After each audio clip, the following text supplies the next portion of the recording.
Amém. Hosana ao nosso Deus, louvado seja o Senhor. Igreja do Senhor, vamos abrir a palavra de Deus no texto de 1 Samuel, capítulo 10, nesta noite os versículos 17 a 27. 1 Samuel, capítulo 10, os versículos 17 a 27.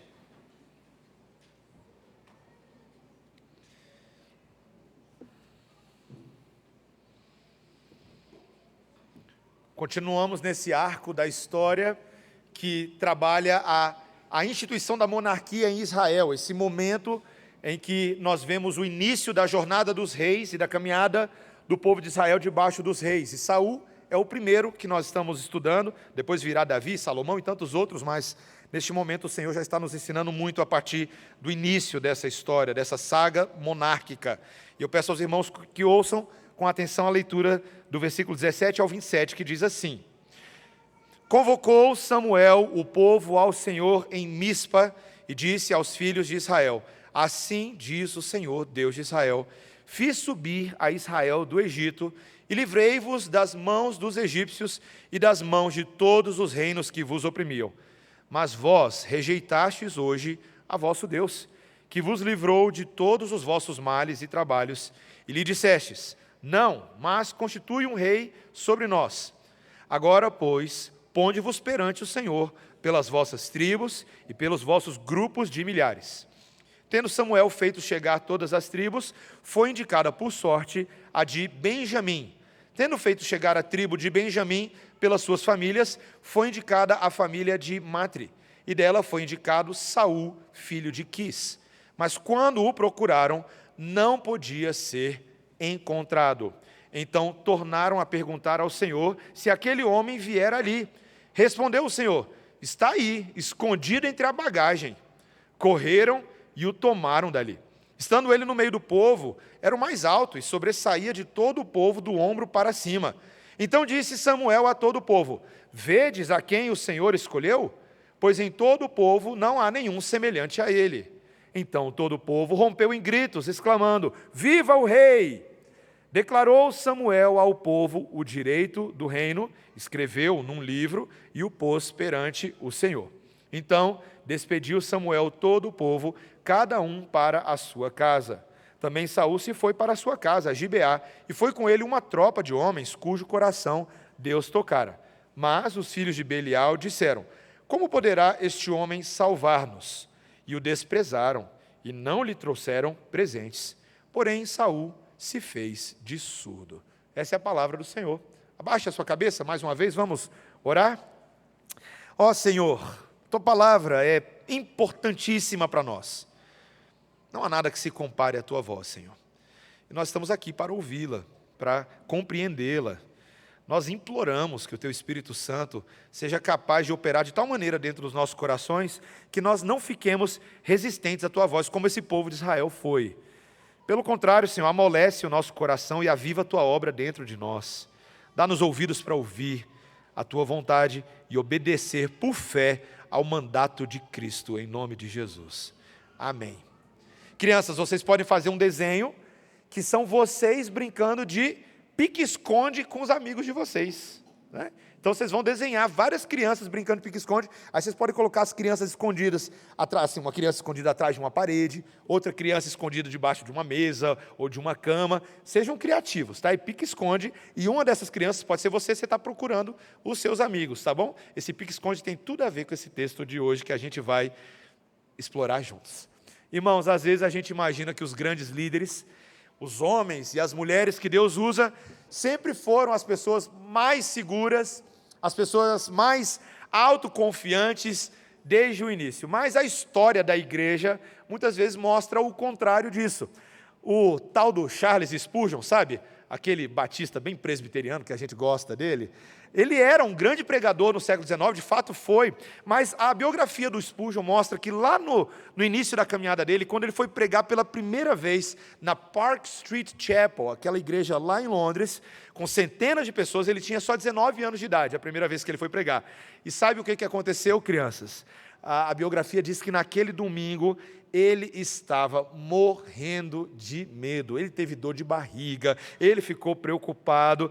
Deus acabou usando aquele jovem seguro, mas ele conta que quando ele foi subir no púlpito, as pernas dele tremiam tanto que ele quase não conseguiu abrir a boca, e a voz dele falhou, ele gaguejou no início, e ali, antes mesmo dele pregar, ele orou em silêncio e falou: Senhor, me ajude, porque eu não consigo. Parece o casamento do tio Luiz Guilherme ontem, que na hora que ele foi fazer os votos dele, ele teve que fazer uma oração: Senhor, me ajuda a fazer os votos. Aí ele foi lá e fez os votos na frente de todo mundo, ele fez a oração pública. Meus irmãos, esse texto de 1 Samuel, a gente tem aqui um personagem talvez um pouquinho pior do que Spurgeon, porque Saul tremeu diante do chamado dele. E esse texto é interessante, meus irmãos, porque ele vai mostrar esse contraste entre a nossa forma de fazer a nossa vontade dar certo, aí a gente escolhe os nossos líderes, e Deus, a despeito das nossas falibilidades e dos nossos líderes, Deus misteriosamente continua agindo e trazendo cabalmente os propósitos dele, mesmo com esses líderes que nós escolhemos. Mas é um texto que não vai falar só de líderes, é um texto que na base ele fala de que sem fé é impossível agradar a Deus. É o texto que a gente leu lá de Hebreus, capítulo 11, versículo 6. Fé, meus irmãos, é essencial para que nós não sejamos levados a contragosto na vontade de Deus, mas sejamos cooperadores da obra do Senhor, seja na nossa liderança, como igreja. Nós precisamos de fé, uma fé madura. Então nós vamos ver esse problema da fé em 3 pontos nesse texto. Primeiro, a falta de fé de um povo. Depois, a falta de fé do rei, dos líderes, mas o rei que nos enche de fé no final, tá? Então, primeiro vamos ver essa falta de fé do povo. Meus irmãos, esse aqui é o momento derradeiro. É o momento da coroação do rei que o povo tanto queria. Samuel, então, convoca todo o povo a esse lugar chamado Mispa, e começa, então, ali a declaração pública. Samuel tinha uma função diante de Deus de ser um profeta que pronunciava e lembrava o povo das palavras de Deus. Só que o tom aqui é um tom duro, vocês perceberam, meus irmãos? Ele começa relembrando que Deus já havia tirado esse povo do Egito, de que Deus, como rei desse povo, já havia libertado eles da opressão, de que Deus já havia salvado eles de inúmeros perigos e ameaças na sua jornada desde o deserto. Mas mesmo depois de tudo isso, o que é que o povo queria? Nós queremos um outro rei, um rei humano. E Deus deixa bem claro, por boca de Samuel aqui com eles: veja, vocês não estão rejeitando Samuel, vocês estão rejeitando a mim, como Senhor e Rei da vida de vocês. Esse é o problema, esse é o diagnóstico. E agora então, Samuel vira para eles e fala: então vocês vão ter o que vocês tanto pediram, um rei humano. Aprumem-se todos, coloquem suas tribos aqui, porque chegada a hora vocês vão beber do xarope que vocês mesmos cultivaram para si. Meus irmãos, veja o problema novamente. Eu sei que nós já vimos isso nos outros sermões, mas veja, o motivo por trás desse desejo do coração é a incredulidade no governo de Deus. É a rebelião contra o jeito de Deus de fazer as coisas. O povo não confiava que o Senhor podia protegê-los, de que Deus era suficiente para conduzi-los como as outras nações que tinham seus reis. É essa troca da suficiência por uma solução humana, meus irmãos. É esse problema daquela época e dos nossos dias, cada vez pior, da autossuficiência. Meus irmãos, não se engane. Isso aqui não é um problema social, político, econômico. Isso aqui é um problema de coração. A rejeição de Deus nasce no nosso coração incrédulo, que se recusa a confiar que Deus é capaz de fazer o que Ele promete. E esse era um problema histórico, né? Lá em Jeremias 2, a gente vai ver esse diagnóstico. O profeta Jeremias fala: eles me abandonaram, a fonte de água viva. Jeremias 2,13. Ou o próprio Salmo 106, versículo 7, depois iria registrar: nossos pais no Egito, desde aqueles dias, não deram atenção às tuas maravilhas. A verdade é que o povo sempre foi assim, não era novidade. O povo sempre teve esse coração. Calvino, comentando esse texto, ele diz o seguinte: todas as vezes que nos recusamos a descansar na providência de Deus, construímos para nós mesmos deuses alternativos, mesmo que o façamos de forma religiosa, fecha aspas. É o comentário dele em 1 Samuel, capítulo 10. Meus irmãos, eu não sei, a gente está cada vez mais impaciente com as soluções de Deus. A gente não consegue esperar mais nada. Por sermos impacientes, a gente fica irritadiço. Meus irmãos, eu estava conversando com uma pessoa que me disse que ela decidiu que ela não ia mais confiar em tratamento de médico porque demorava demais para marcar as consultas. Então ela decidiu se autotratar. Ela já sabia os remédios, ela entrou lá no ChatGPT, no Google, diga os remédios que eu preciso, porque eu não preciso de médico. E aí o que acontece com as pessoas que fazem isso frequentemente? Se lascam. Frequentemente. Quando a gente se automedica sem orientação médica, sabe, cuidado, meus irmãos, a gente está criando esse hábito aí de comprar remédio sem receita, mas, meus irmãos, nós precisamos de médico. Por quê? Porque o médico estudou, o médico conhece, o médico sabe o que é bom para a tratativa da nossa saúde. Então, não seja impaciente, porque essa impaciência revela a natureza da nossa fé. Nós temos uma fé impaciente. Quando o povo de Deus, e eu vou falar, quando o povo de Deus se arvorou a pensar que por meio da eleição de políticos, nós resolveríamos o problema do Brasil e não pela pregação do Evangelho, o que aconteceu com o povo evangélico no Brasil? Metemos os pés pelas mãos. Meus irmãos, eu sei que existem causas na nossa nação que são importantes, a gente precisa votar bem, eleger bem, tem questões político-ideológicas que têm a ver com os nossos valores bíblicos, sim, esse assunto é muito sério, mas não se engane. A redenção do Brasil não vem por meio de políticos humanos. Não vem. E toda vez que a gente fica tentando acelerar o processo, pegar um atalho, um remédio rápido, é a monarquia, ou é o sistema parlamentar, ou qualquer método humano, é a democracia. O povo adora falar, a democracia. Você está vendo o que a democracia está fazendo? Meus irmãos, sem fé é impossível agradar a Deus. Eu quero perguntar para você nessa noite, você tem confiado na suficiência do Senhor na sua vida? É uma pergunta muito direta. Ou você está aí apoiado em reis humanos, né? A gente tem ficado muito preocupado, meus irmãos, por causa dessa incredulidade disfarçada de soluções rápidas. No fundo é incredulidade. No fundo a gente está dizendo, Deus, eu não confio que o Senhor vai agir a tempo diante da minha necessidade, do meu problema, da minha angústia. Mas Deus não quer ser trocado, meus irmãos. Deus quer ser colocado no lugar devido no coração da igreja e do seu povo. Isso vale também, meus irmãos, isso vale também para a maneira como a igreja conduz a escolha dos seus próprios líderes, tá? É um trabalho que exige paciência, exige oração.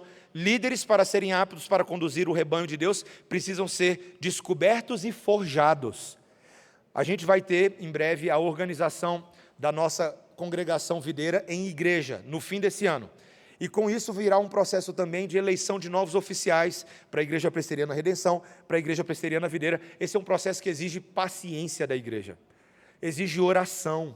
Não adianta você escolher na força da emoção. Tem que orar sobre esse assunto, tem que observar esse chamado dos próximos presbíteros e diáconos da igreja, tem que ser observado, a gente tem que olhar, a gente tem que notar, a gente tem que perceber as características desses homens de Deus, como eles têm servido, como eles têm amado suas famílias. Ore por esse assunto, meu irmão. Não imagine que você só tem que pensar na indicação de presbíteros e diáconos quando surgir lá o edital da eleição. Não, é agora que a gente começa a orar por esses homens e por esses líderes. Mas veja, meus irmãos, em segundo lugar, não só a falta de fé do povo, mas a falta de fé do rei.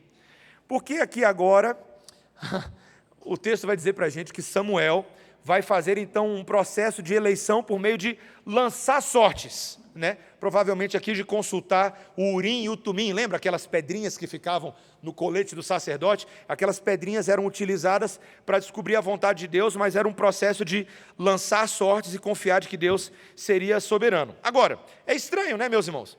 Por que Samuel vai lançar sortes? A gente não viu no sermão da semana passada, com o reverendo Luciano, que Deus já havia escolhido o rei? A gente já sabia que Saul era a pessoa que Deus havia apontado. E o próprio capítulo 10 mostra no versículo 1 que Samuel já tinha ungido ele, já haviam sinais que confirmavam o status, o novo status dele nos versículos 2 a 6, já tinham instruções de como ele deveria proceder. Então, o que Saul já deveria estar fazendo? Ali havia um problema, né, uma situação da guarnição filisteia.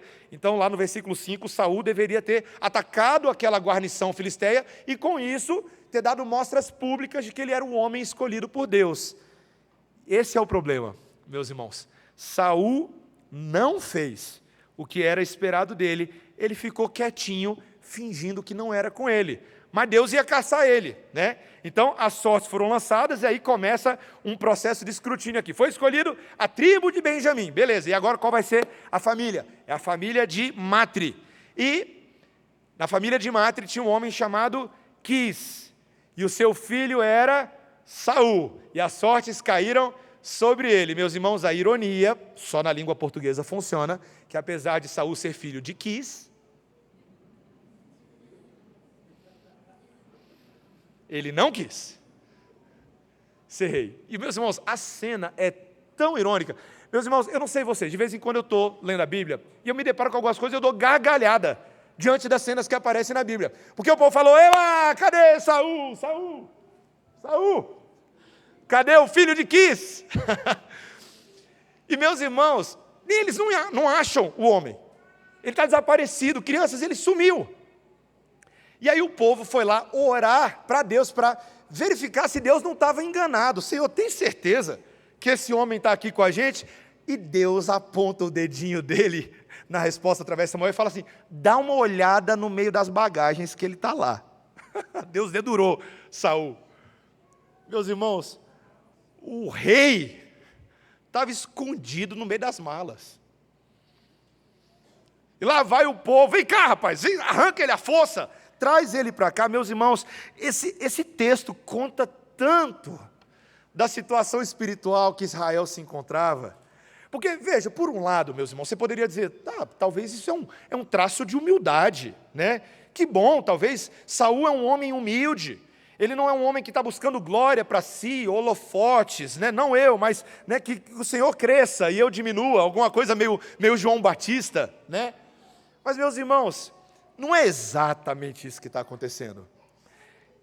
É uma insegurança, é uma timidez pecaminosa. Tem muita gente que trata a questão da timidez apenas como traço de personalidade. Né? As pessoas vão fazer esses testes de personalidade por aí com psicólogos, falam assim, não, a pessoa ela tem um perfil tímida e introvertida. Então, essa característica dela é assim mesmo. Mas, meus irmãos, ainda que possa haver algumas pessoas que são um pouco mais extrovertidas e outras que são mais introvertidas, biblicamente falando, existe uma dimensão pecaminosa da timidez.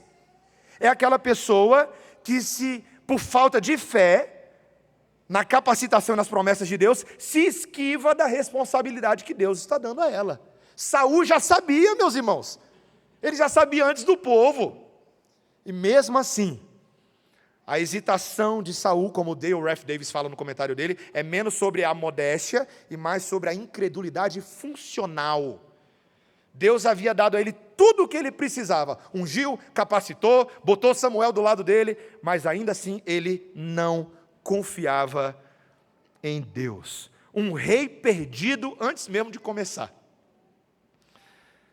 Meus irmãos, é curioso aqui, a ironia continua, porque ainda assim, quando o povo vai lá e caça ele, traz ele, uma coisa sobressai. Saul, o texto diz no versículo 23 a 24, ele era mais alto do que o resto da população. Ele sobressaía dos ombros para cima. E o texto depois vai dizer que ele ainda era bonito, hein? Então ele era bonito, ele era alto, as mulheres, nossa, né? Mas, lá em 1 Samuel 16:7, lá na eleição de Davi, a gente vai ver o homem vê o exterior de uma pessoa, mas o Senhor vê o coração. O povo olha para a estatura de Saul, mas não enxerga a sua fraqueza interior. E, meus irmãos, vamos deixar bem claro, a incredulidade se revela na timidez, não como apenas um traço de personalidade, é uma questão espiritual. John Owen, comentando também esse texto, ele coloca: a falta de fé na suficiência de Deus é o início de toda apostasia prática.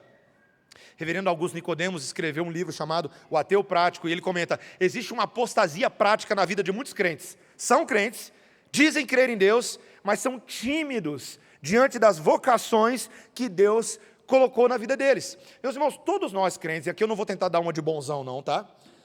todos nós temos um momento ou outro na nossa vida meio Moisés na sarça ardente, não é? Deus chama a gente, coloca a gente numa situação de trabalho, de família, diante de uma demanda. As crianças, às vezes, na escola, têm que apresentar o trabalho em público e falar em público. E aí a gente dá uma de Moisés diante da sarça ardente. Senhor, não eu, Senhor, eu sou gago. Minha voz, Senhor, eu sou gago. Senhor, como? Senhor, olha o tamanho do faraó. Senhor, o faraó e o Egito, como que eu vou lá? E a gente fica dando desculpa, e desculpa, e desculpa. E se esquece que o Senhor tem falado conosco, na sarça ardente da palavra, toda semana, de que Ele é conosco. Ele é conosco. Quando Josué precisou assumir a demanda das mãos de Moisés, pense aí, Josué foi o secretário de Moisés durante muito tempo no deserto. De repente Moisés, bateu as botas, e ficou Josué. E aí todo mundo gosta de falar da coragem de Josué, mas esquece que Deus teve que dar um empurrãozinho. Lembra? Não te mandei eu? Ser forte e corajoso, não temas nem te espantes. Por quê? Por quê? Porque o Senhor teu Deus é contigo por onde quer que fores. Sim, você é fraco, mas o teu Deus é forte. Você tem fraqueza na fé, mas Deus é capaz de capacitar você para que você cumpra aquilo que você precisa fazer. Meus irmãos, de fato, Deus não espera de nós autoconfiança. Deus não espera de nós pessoas com o peito aberto, falando, eu sou muito bom nisso, eu vou resolver todas as coisas. Se fosse assim, Botafogo não ganhava do PSG, nem Flamengo ganhava do Chelsea. A gente depende de outras pessoas, né? A gente tem essa função de depender de Deus, a gente depende do Senhor. Especialmente, a gente depende do Senhor na sua palavra. Eu quero fazer uma pergunta, como é que você tem lidado com as responsabilidades da sua vida hoje? Você está intimidado? Às vezes as pessoas vão ser colocadas em posições, mesmo aqui na igreja, ano em ano nós temos as novas designações de líderes, coordenadores, pessoas que trabalham nas diretorias, mas às vezes as pessoas ficam muito tímidas, elas têm medo até de fazer as coisas mais básicas como crente. A gente teve uma reunião de jovens há um ano passado, e eu lembro que me chamou a atenção quando a gente pediu para um dos jovens orar, e o jovem falou, não, eu não sei orar não, pede para outro. Quais são as bagagens nas quais a gente tem se escondido, hein, igreja? Porque existem muitas bagagens, eu tentei listar algumas de cabeça aqui. Às vezes a gente tem medo da opinião alheia, o famoso temor de homens, né? O que as pessoas vão pensar de mim? Eu não sei o que eu estou fazendo, tem medo da aprovação. Talvez a bagagem é a bagagem do perfeccionismo, que a gente adora falar isso como virtude, né? O meu grande problema é que eu sou... entrevista de RH, né? Qual é a sua grande fraqueza? O meu problema é que eu sou muito perfeccionista. É pecado, meus irmãos. A gente usa o perfeccionismo como desculpa para não fazer aquilo que é exigido de nós. A eterna busca por mais preparo, que nunca se concretiza. Meus irmãos, eu estou muito preocupado com as pessoas que sempre falam que estão estudando. E aí, meu irmão, por que eu nunca te vejo? Estou estudando, rapaz, estou ralando demais. É concurso, eu estou estudando. Rapaz, a pessoa vai ser PhD, e ela nunca vai cumprir aquilo para o qual Deus chamou ela a fazer. Cuidado, viu, com muito estudo aí, meus irmãos. Estudar é bom, mas não para substituir a nossa ação, a nossa responsabilização. E eu acho que muitas vezes a bagagem que a gente mais se esconde atrás é o simples medo do fracasso mesmo. A gente tem medo de fracassar. Medo de sermos chamados de fracassados. Para nós que assim pensamos, lembre-se de 2 Coríntios 3,5, quando Paulo disse, não que por nós mesmos sejamos capazes de pensar alguma coisa, como se partisse de nós, pelo contrário, a nossa suficiência vem do Senhor. A nossa suficiência vem do Senhor. Você vai perceber, meu irmão, minha irmã, que esse texto termina mostrando a fonte dessa suficiência. Qual é o rei que nos enche de fé quando os nossos reis não têm fé e quando o povo não tem fé? Quem é o rei? O texto ele termina mostrando aqui em último lugar essa cena. Samuel então pega o livro e registra os limites da ação do rei, o seu domínio, sua regra de ação, escreve no livro e despede então o povo para ir para casa e Saul para ir para casa também. E num primeiro momento parece que até que vai dar certo, né? Viva o rei! Deus até tocou no coração de alguns dos homens para serem soldados e acompanharem Saul de volta para Gibeá. Vai dar certo, vai dar certo. Mas, meus irmãos, há um clima de tensão, de dúvida e desconfiança no final desse texto. Porque ele vai dizer aí no versículo 26 que alguns dos filhos de Belial, guarde essa expressão, alguns dos filhos de Belial desprezaram Saul. Eles fizeram uma pergunta ali no versículo 27, você viu aí? Como poderá este homem salvar-nos? É como se eles estivessem pensando, vocês não viram que ele estava escondido no meio das malas?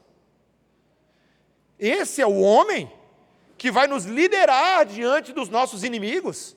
Esse é o homem que vai conseguir reverter a nossa sorte diante dos filisteus, dos jebuseus, dos heveus? É uma pergunta irônica e válida. Porque se você ouvir bem o que a Escritura está nos perguntando com essa pergunta, não é se esse homem poderá salvar-nos, mas talvez a pergunta espiritual é: será que este mero homem poderá salvar o povo de Deus? Essa é a pergunta. Será que os monarcas humanos, com toda a sua falibilidade e pecaminosidade, serão capazes? E o texto diz aqui que Saul se fez de surdo, fingiu que não era com ele e seguiu em frente. Meus irmãos, existe uma pergunta: qual é o rei que é capaz de salvar de forma definitiva? Quando todo mundo decepciona, né? Porque alguns até estavam aí na esperança do Trump, né? Teve muita gente aí, agora é o Trump, agora vai. Está aí, né? Todos são passíveis de questionamento. Não é só na direita, não é só na esquerda. Aonde tem gente, tem pecador. Aonde tem líder humano, tem motivações tortas. Nós estamos vendo o nosso mundo entrar numa convulsão de poderes, nesse exato momento. E envolve ameaças nucleares, envolve dominação sobre pessoas.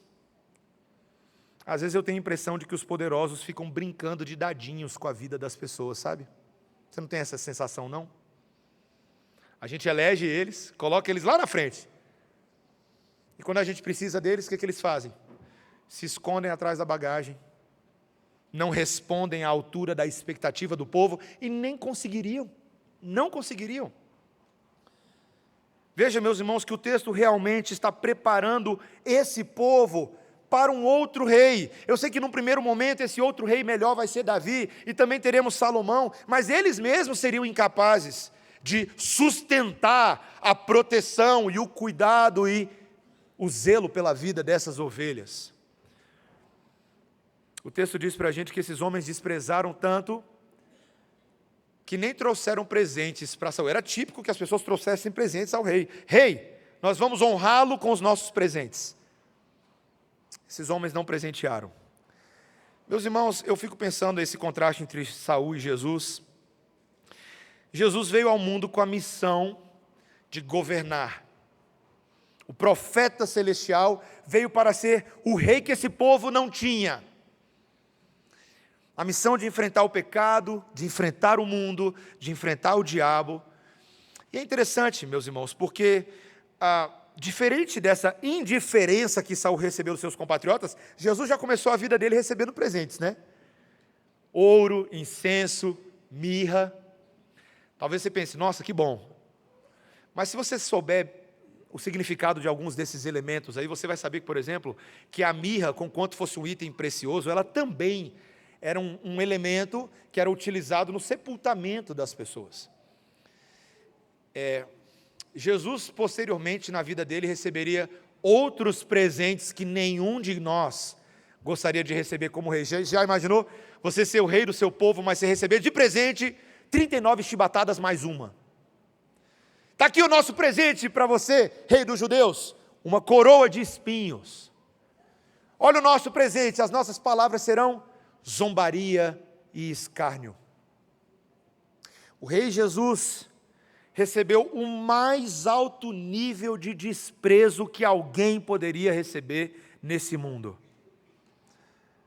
Mas houve uma grande diferença, meus irmãos. Que se por um lado Saul foi um rei com falta de fé, cheio de hesitação, pelo menos no início da caminhada dele, Jesus foi um rei cheio de fé. No Getsêmani, o caldo apertou, meus irmãos, mas ele cumpriu, ele falou, seja feita a tua vontade, e ele foi para a cruz, voluntariamente, com as próprias pernas que o Pai deu para ele. Jesus foi e cumpriu a missão de morrer, de ressuscitar, e hoje, nesse momento, de reinar sobre a minha e sobre a sua vida, meus irmãos. A gente sequer estaria contando história como súdito, se Jesus não estivesse nesse momento, reinando sobre a sua igreja. Amém? Você crê nisso? Você precisa olhar para Jesus, desesperadamente. Deus, Ele de propósito dá reis falhos, para que a gente não dependa deles e prepare o caminho para o único rei perfeito. Nossa salvação não vem de líderes humanos, mas vem daquele que lá em Romanos 5,19 nós lemos, porque como pela desobediência de um só homem muitos se tornaram pecadores, assim também por meio da obediência de um só, muitos se tornarão justos. O obediente, o cheio de fé, como o autor de Hebreus diz que agora nós temos que olhar firmemente para o autor e consumador da nossa fé, o qual, em troca da alegria que lhe estava proposta, suportou a cruz, não fazendo caso da ignomínia, e está assentado à destra do Pai. O autor e consumador da nossa fé, o alfa e o ômega da fé, o início, o meio e o fim. O próprio Spurgeon, lembra do Spurgeon? Estava meio nervoso para pregar o primeiro sermão dele lá. Foi ele mesmo quem disse num dos seus comentários posteriormente, o olhar de fé está fixo não em homens, mas em Cristo. Ele é o nosso voto de confiança eterno. É como se eu traduzisse Spurgeon aqui para o século 21. Você olha para Jesus, né, como igreja, e você fala assim, boto fé nele. Somente ponho a minha fé na graça excelsa de Jesus, no sacrifício remidor. É assim mesmo, igreja. A minha fé e o meu amor estão firmados no Senhor. Boa música para você cantar quando estiver desesperado. É sério. Tem horas na vida que você está meio desesperado. Volte os seus olhos para Jesus. Pense nele. Considere o que ele fez por você. Nós estamos aqui como um exército em batalha, diante de uma grande missão de que é brilhar a luz de Cristo e salgar o mundo com o sal do Senhor. E a gente, às vezes, eu também, meus irmãos, vou confessar meu pecado, às vezes está se escondendo atrás da bagagem. Às vezes é meio difícil. Se vocês quiserem mesmo que eu abra meu coração de pastor, de vez em quando, como pastor, por força do ministério que pesa sobre os meus ombros, a gente tem que fazer algumas coisas, né? Às vezes fazer alguns aconselhamentos com pessoas que você fala assim, Senhor, vai ser muito difícil. Deixa eu me esconder atrás da bagagem aqui, Senhor. Não quero não. Não quero ter que tratar com o pecado daquela pessoa, não quero ter que confrontar o irmão, não quero ter que chorar com aquele irmão ali. Coração de pecador, meus irmãos. Os líderes e os liderados, ambos, dependem de que o Senhor mude a nossa fé e fale, eu vou porque isso agrada a Deus, glorifica ao Senhor. Eu vou fazer aquela visita que ninguém fez, mas eu vou lá fazer. Eu não estou falando de mim, eu estou falando de você, tá? Eu vou fazer aquela ligação. Meus irmãos, só entre a gente aqui, qual foi a última vez que você usou o seu celular para ligar para alguém? Deixa eu só fazer um comentário. Eu sei que mandar mensagem faz parte do mundo moderno, tá? Mas eu posso falar uma coisinha de pastor que eu aprendi já tem um tempo? Nada substitui uma boa ligação telefônica. Sabia disso? Quando aquele fulano na igreja passando por aflição, está lá no problema dele, e alguém da igreja liga, oi fulano, aqui devo essa ligação. Pois é, rapaz, eu vi lá no grupo de oração que está acontecendo tal coisa com você. Ô rapaz, conta aí um pouquinho mais, como é que eu posso te ajudar em oração? Ah, meus irmãos, vai longe uma ligação dessa, viu? Qual foi a última vez que você fez ou recebeu uma ligação assim? Meus irmãos, fé é para isso. Agradando a Deus, crendo em Jesus e sendo mãos e braços e pés de Jesus na vida uns dos outros, com ligações telefônicas, com visitas, com orações. Meus irmãos, deixa eu dizer, porque quem não veio perdeu e não dá para voltar no tempo, mas a reunião de oração que a gente teve ali agora, naquela sala, depois eu mostro a foto, a gente tirou uma foto. Ah, meus irmãos, que tempo gostoso. Que tempo bom de orarmos uns pelos outros, orarmos pelas nossas famílias, pelos nossos irmãos. Houve um quebrantamento naquela sala ali. É assim que Deus vai governando a igreja, usando uns e outros como pastores e intercessores na vida uns dos outros. Meus irmãos, coloque sua confiança no Rei certo hoje à noite. É Jesus. É Ele quem manda na sua vida. Nossa esperança final não está nem no pastor da igreja, num presbítero, num governante, está em Cristo. Só nele. Então, olhando para Jesus, como autor e consumador da fé, imite Jesus como exemplo da fé. O que ele faz, você faz também.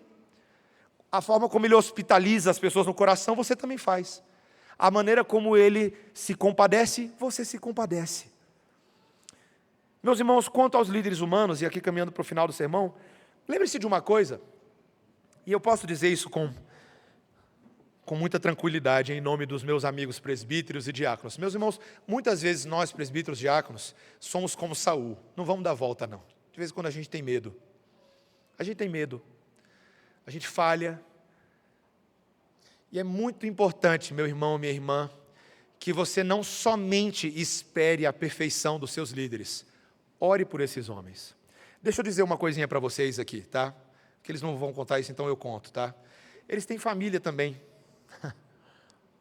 Eles têm esposas. Os filhos deles também ficam doentes. Eles também passam por desemprego. Eles também têm dores profundas no coração.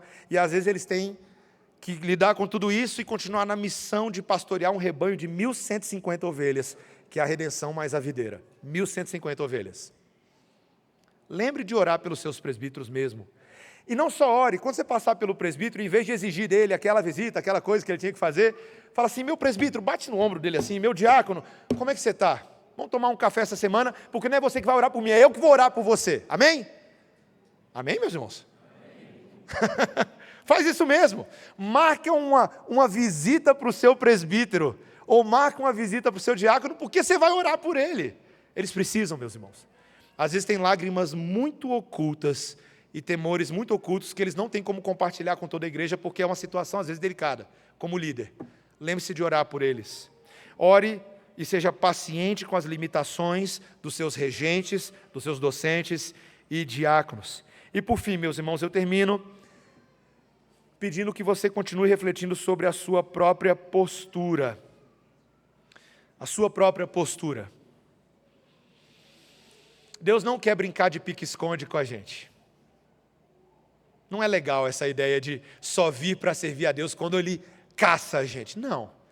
É melhor um espírito voluntário, um coração disposto, cheio de iniciativa.